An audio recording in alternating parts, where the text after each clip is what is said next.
할렐루야. 오늘도 야곱의 우물과 함께 하시는 여러분들을 축복합니다. 만민이 기도하는 집을 이루기 위하여 계속해서 야곱의 우물을 함께 나누고, 또 하루에 3번 있는 기도회, 또 개인적으로 하루 기간을 정해서 100시간 개인 기도 수첩을 만들어서 교회가 기도에 집중하는 시간을 갖고 있으니 말씀과 기도의 시간에 많은 동참 부탁드립니다. 이 시간 기도하시고 야곱의 우물을 함께 나누겠습니다.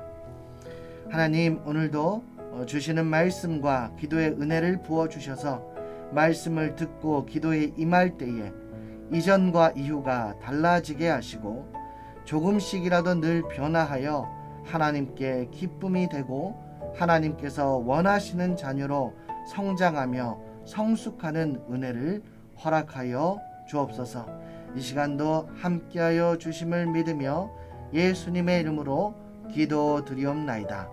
아멘. 네, 오늘 말씀은 창세기 22장 1절에서 4절까지의 말씀인데요. 제가 하나님의 말씀을 봉독하겠습니다. 그 일 후에 하나님이 아브라함을 시험하시려고 그를 부르시되 아브라함아 하시니 그가 이르되 내가 여기 있나이다. 여호와께서 이르시되 내 아들 내 사랑하는 독자 이삭을 데리고 모리아 땅으로 가서 내가 내게 일러준 한 산 거기서 그를 번제로 드리라. 아브라함이 아침에 일찍이 일어나 나귀의 안장을 지우고 두 종과 그의 아들 이삭을 데리고 번제에 쓸 나무를 쪼개어 가지고 떠나 하나님이 자기에게 일러주신 곳으로 가더니 제3일에 아브라함이 눈을 들어 그곳을 멀리 바라본지라. 아멘. 유년 시절부터 아이들이 자라면서 호기심이 가득한 눈빛으로 질문을 시작합니다.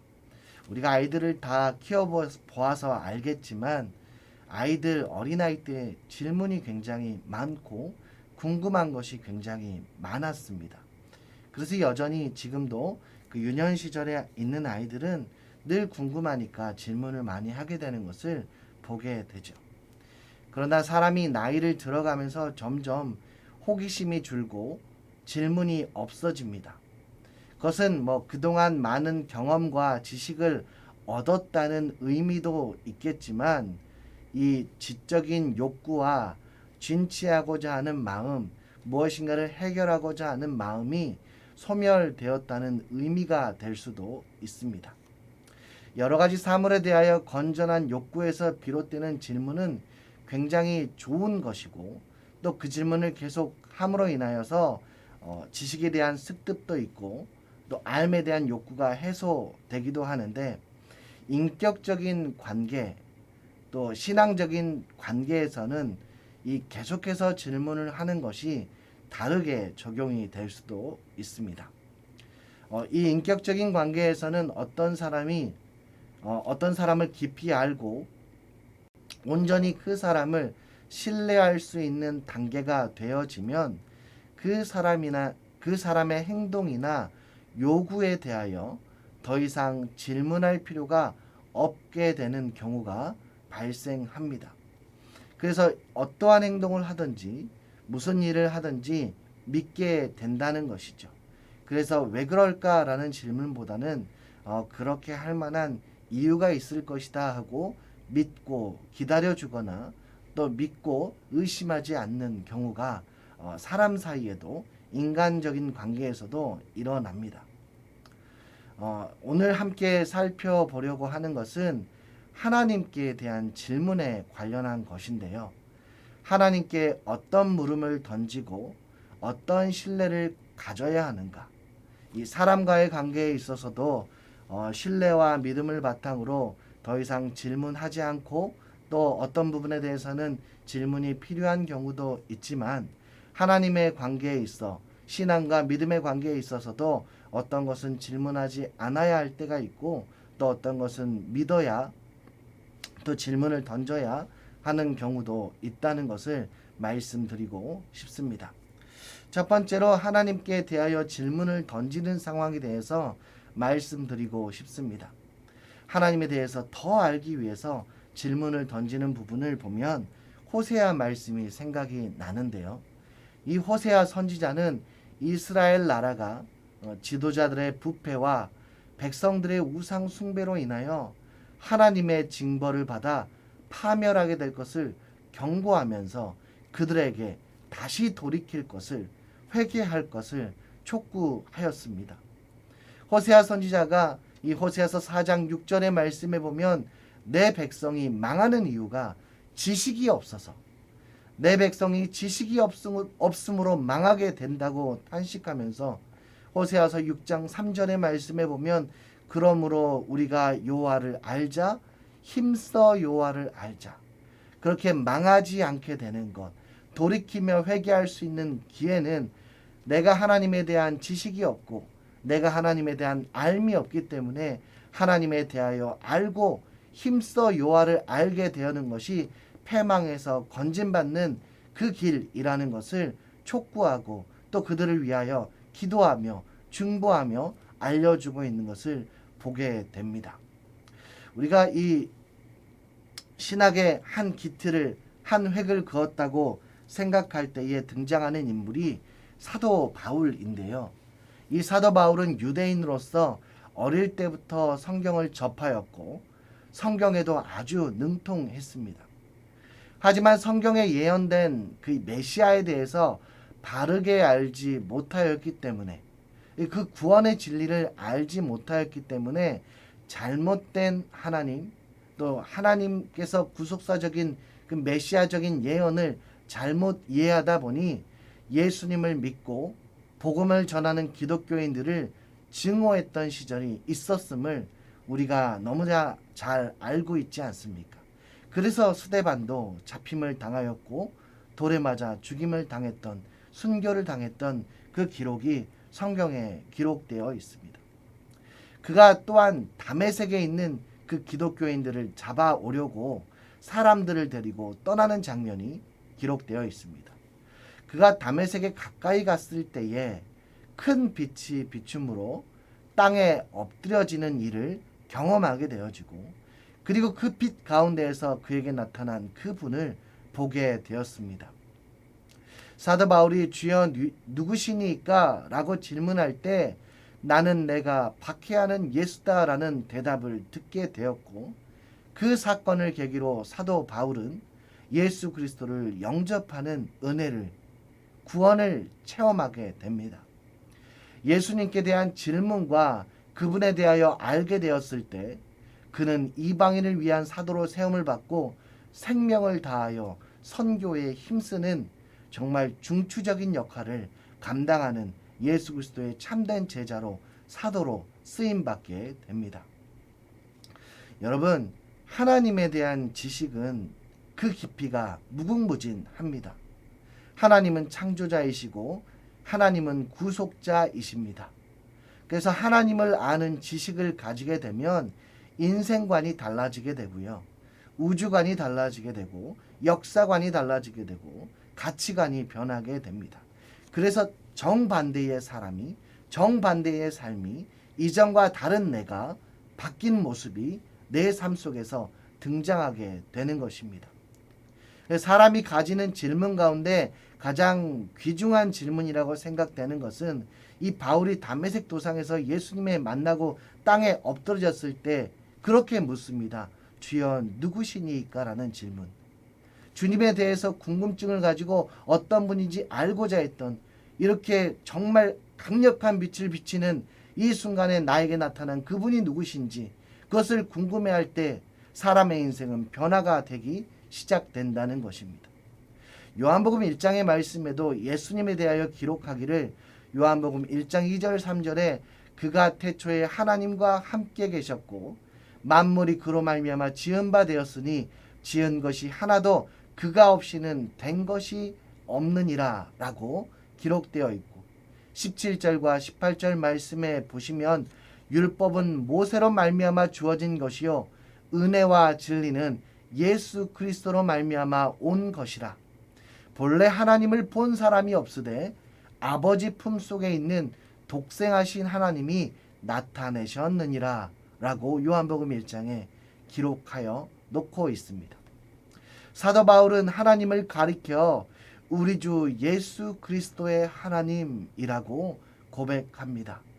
그러니까 하나님은 예수 그리스도 안에서 자신을 온전히 나타내셨기에 예수 그리스도가 즉 하나님이 되십니다. 사도 바울은 주여 누구시니까? 라는 질문에 답을 얻게 되자 곧장 주님 제가 무엇을 해야 합니까? 라고 질문을 하게 됩니다. 그러니까 주님 누구십니까? 주여 누구이십니까? 라는 질문에 대한 답을 얻게 되어진 사람은 일생 동안 평생 동안 주님 제가 무엇을 해야 합니까? 라는 질문을 하면서 살아가게 되는 과정을 자연적으로 밟게 된다는 것입니다. 왜냐하면 날 구원하신 예수 그리스도를 진정으로 알게 되었는데 지금까지는 나를 위해서 살았던 인생이지만 이제는 나의 구속자 나의 하나님을 만나게 된 그 시점부터 이제부터는 내가 주님을 위해서 어떻게 살아야 할 것인가를 고민할 수밖에 없는 그러한 은혜를 경험하게 된다는 것입니다. 예수 그리스도를 만났기 때문에 삶이 변화됩니다. 그리고 그 답을 얻기 위해서 늘 성경을 묵상하고 상고하는 시간을 갖게 됩니다. 더욱 주님을 향한 질문들로 신앙의 깊이와 넓이가 확장된다는 것입니다. 그렇게 진정으로 예수 그리스도를 만나고 예수 그리스도를 영접하고 주님이 나의 하나님이시오 고백하는 그 순간 이제는 나는 간 곳이 없고 구속한 주만 보이고 구속한 주님을 통하여 내가 어떻게 하면 하나님께 영광이 되며 주님께 기쁨이 될까 하는 그 질문들을 내 삶 속에서 만들어내고 그것을 하나님께 질문을 던지게 되어진다는 것입니다. 두 번째로는요, 하나님께서 행하시는 일에 대하여 질문할 필요가 없어야 합니다.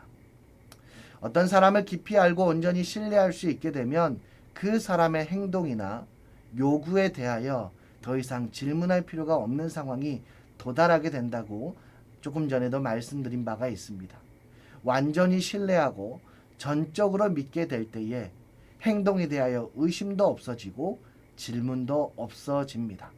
그럴 만한 이유가 있다. 믿음직스럽기 때문에 그 이유로는 걱정하지 않습니다. 사실 사람과 사람 사이의 관계에서 쉽게 일어날 수 없는 일이죠. 사람은 믿을 만한 존재가 아니라 사랑할 존재라는 말이 있을 정도로 사실 사람과 사람, 인간과 인간 사이의 관계에서는 전적인 신뢰, 온전한 신뢰는 사실 없는 경우가 많음을 우리가 볼 수 있습니다. 그러나 변함이 없는 하나님과의 관계에 있어서는 온전히 신뢰할 수 있는 믿음의 경지가 있음에도 불구하고 우리는 가끔 그렇게 살지 못할 때가 있다는 것을 말씀드리고 싶습니다. 지금 우리가 매일 성경 큐티를 잠언서를 지금 함께 보고 있는데요. 지난달 한 10일경부터 말일까지 함께 출애굽기 말씀을 묵상한 적이 있습니다. 그래서 10가지 재앙을 통해서 영도자 모세를 통하여 이스라엘 백성들을 구원해 내시는 탈출시켜 주시는 출애굽시켜 주시는 하나님을 보게 되죠. 출애굽기가 이제 40장까지 있는데 그 출애굽기 말씀을 묵상할 때 계속해서 출애굽기를 읽었던 기억이 있습니다. 그래서 그 말씀을 읽어보면서 특이한 점을 발견하게 되었는데 모세의 행동 그리고 모세의 의문입니다. 훈련받는 기간에는 또 자신의 능력을 또 자신의 입술을 부정할 때는 하나님께서 감싸주시고 또 놀라운 일들을 통하여 하나님께서 그를 이스라엘 백성을 인도하는 영도자로 세워주십니다. 그런데 그 뒤 출애굽을 하는 과정에서 모세는 하나님께 질문하는 내용이 많이 등장해요. 질문을 할 때 이런 표현을 쓰게 되는데 어찌하여 하나님 왜 이런 표현을 쓰게 됩니다. 하나님의 뜻과 다르게 행동할 때도 종종 있었고 하나님의 뜻을 완전히 무시하고 행동한 적도 있었습니다. 그러니까 전적인 순종과 전적인 믿음, 하나님께서 하시는 행동에 대하여 순결하게 온전하게 따르지 않았던 모세의 모습이 출애굽기에 여러 곳에서 등장한다는 것입니다. 가령 예를 들면 모세가 하나님의 부름을 받고 시내산에 올라가서 또 기도하며 하나님의 말씀을 받을 때에 오랜 기간 내려오지 않자 산 아래에서는 금송아지를 만들고 먹고 마시며 뛰놀았던 사건이 있습니다. 그때 하나님께서 모세에게 말씀하십니다. 내가 그들에게 진노하여 그들을 진멸하고 너로 큰 민족을 만들겠다. 그때 모세가 하나님께 간청합니다. 이렇게 성경은 기록하고 있는데 여호와여 어찌하여 그 큰 권능과 강한 손으로 애굽 땅에서 인도하여 내신 주의 백성에게 진노하시나이까. 어찌하여 애굽 사람으로 이르기를 여호와가 화를 내려 그 백성을 산에서 죽이고 지면에서 진멸하려고 인도하여 내었다 하게 하려 하시나이까. 주의 맹렬한 노를 그치시고 뜻을 돌이키사 주의 백성에게 이 화를 내리지 마옵소서. 이렇게 기록하는 그 모세의 간청이 있습니다. 그래서 이 말씀을 보시고 하나님께서 화를 돌이키시고 뜻을 돌이키시고 자기 백성에게 내리겠다고 하신 그 말씀하신 재앙을 내리지 않으시고 모세가 하나님의 마음을 돌이키게 한 기도가 기록되어 있습니다. 그런데 여러분, 이 부분에서 우리가 본받아야 할 것과 본받지 말아야 할 것을 분별해야 합니다. 모세는 오직 하나님의 이름, 하나님의 영광을 생각하여서 이스라엘 백성에게 재앙을 내리지 말아달라고 간구하였습니다. 그리고 하나님의 언약에 근거하여 간구하고 하나님께 간절히 기도하는 모습이 나와 있는데 이것은 우리가 본받아야 할 점입니다. 그런데 모세가 사용한 어찌하여라는 말은 사실 적절하지 않습니다. 하나님께서 공연히 진노하시는 것이 아니라 진노하시는 이유가 명백하지 않습니까?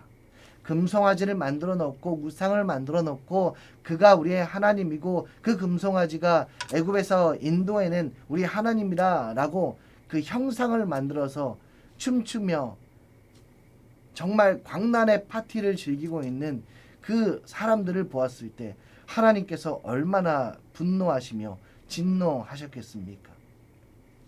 진노하시는 그 일이 마땅함에도 불구하고 하나님은 그 모세의 진정한 마음을 아셨기 때문에 어찌하여라는 말은 간과하시고 모세의 기도를 들으셔서 하나님의 뜻을 돌이키시고 자기 백성에게 내리겠다고 말씀하신 재앙을 내리지 않으셨던 것입니다. 그렇기 때문에 모세의 연약한 부분이 있음에도 불구하고 하나님은 덮으시고 용서해 주셨는데 그 뒤에는 훨씬 더 좋지 않은 일들이 발생하고 결국은 모세가 가나안에 들어가지 못하는 안타까운 상황에 치닫게 되는 것을 우리가 얼마나 잘 알고 있습니까? 우리는 하나님께 가끔 또 혹은 자주 왜라는 의문을 던지게 됩니다. 내 상식과 이해 영역에서 하나님의 뜻과 행동이 이해되지 않기에 왜라는 질문을 하나님께 던져요. 그러나 하나님은 나의 영역과 생각을 충족시키는 수준에서 행동하시는 것이 아니라 그것을 뛰어넘는 상황들을 위하여 행동하신다는 것을 여러분 꼭 믿으시기 바랍니다. 지금 이 순간에 나와 부딪힌다고 해서 하나님 왜 그러세요? 하나님 어찌하여 그러십니까? 하나님 왜 나에게 이런 모습을 보여주십니까? 왜라는 의문을 잠시 멈추시고 하나님께 대한 질문, 하나님께 대한 궁금함은 알기 위한 하나님께 대해서 내가 무엇을 하겠습니까? 라는 그 질문에 대해서만 왜? 라는 것을 사용할 수 있기를 소망해 봅니다. 오늘 본문의 아브라함의 경우에는 아브라함의 탁월한 점이 나옵니다. 이 아브라함은 왜? 라는 부분이 나타나 있지 않아요. 어느 날 하나님께서 아브라함을 부르시고 명령하십니다. 내 아들, 내 사랑하는 독자 이삭을 데리고 모리아 땅으로 가서 내가 내게 지시하는 한 산 거기서 그를 번제로 드리라. 사실상 불가능하죠. 내가 죽었으면 죽었지. 어떻게 얻은 아들인데 번제로 드립니까? 어떻게 하나님께 산채로 드립니까? 이해가 안 되는 행동을 하시는 하나님 앞에서 아브라함은 아침 일찍이 일어나 낙의 안장을 지우고 두 사람과 함께 이삭을 데리고 번제에 쓸 나무를 쪼개어 가지고 하나님께서 자기에게 지시한 땅으로 갔습니다. 결과는 여러분이 더 잘 아시리라 생각되어집니다. 사랑하는 성도 여러분, 하나님의 깊이를 알고 온전히 신뢰할 수 있게 되면 하나님의 행하시는 일이나 요구에 대하여 질문할 필요가 없게 됩니다. 하나님은 사랑의 하나님이시며 나보다 나를 더 잘 아는 하나님이시기 때문에 하나님과 또 하나님께 대한 지식은 더 많이 알고자 질문을 던지시고 믿음과 신뢰의 관계에 있어서는 온전히 믿을 수 있는 저와 여러분, 우리 모두가 되어지기를 간절히 소망합니다.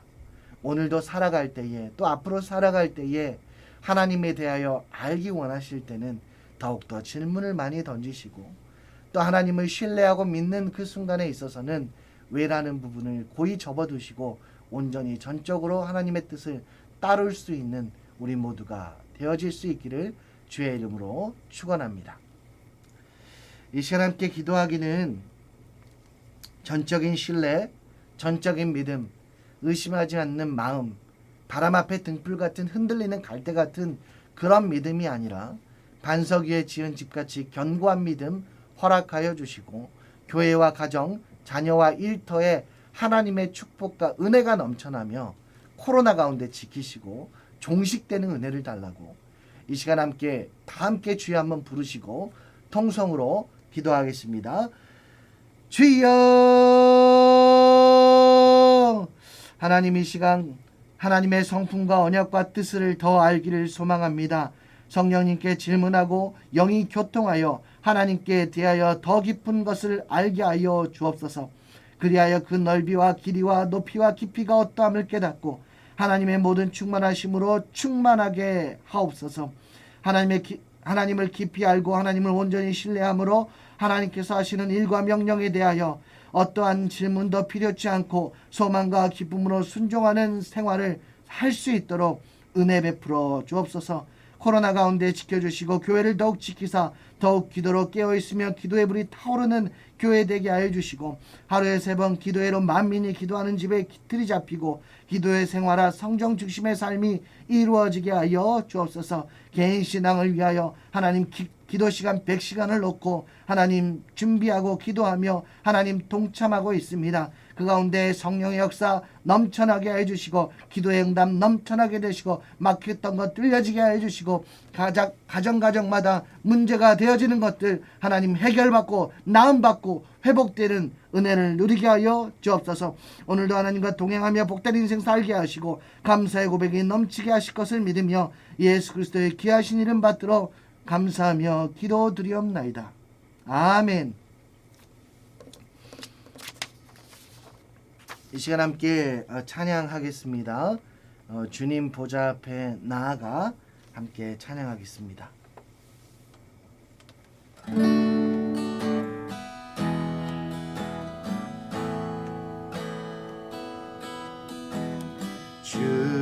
주님 보좌 앞에 나아가 참된 안식과 기쁨 나 누리겠네.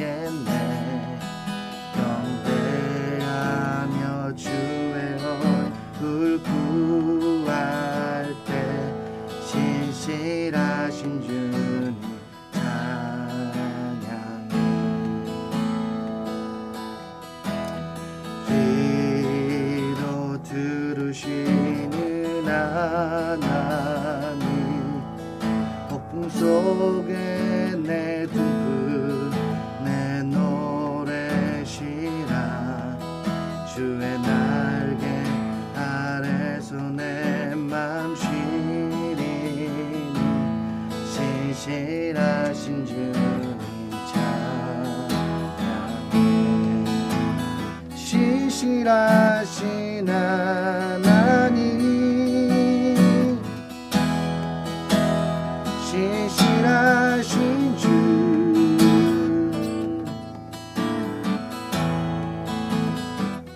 나의 주 하나님은 신실하신 주님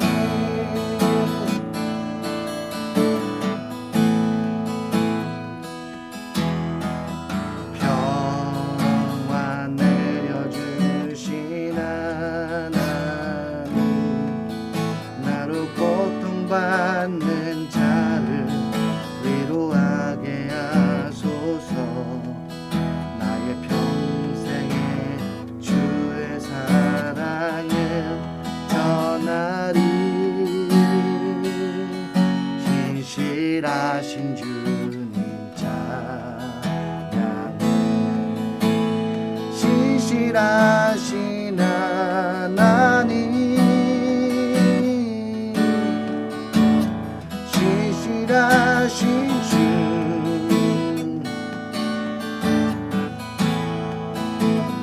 나의 주 하나님은 신실하신 주님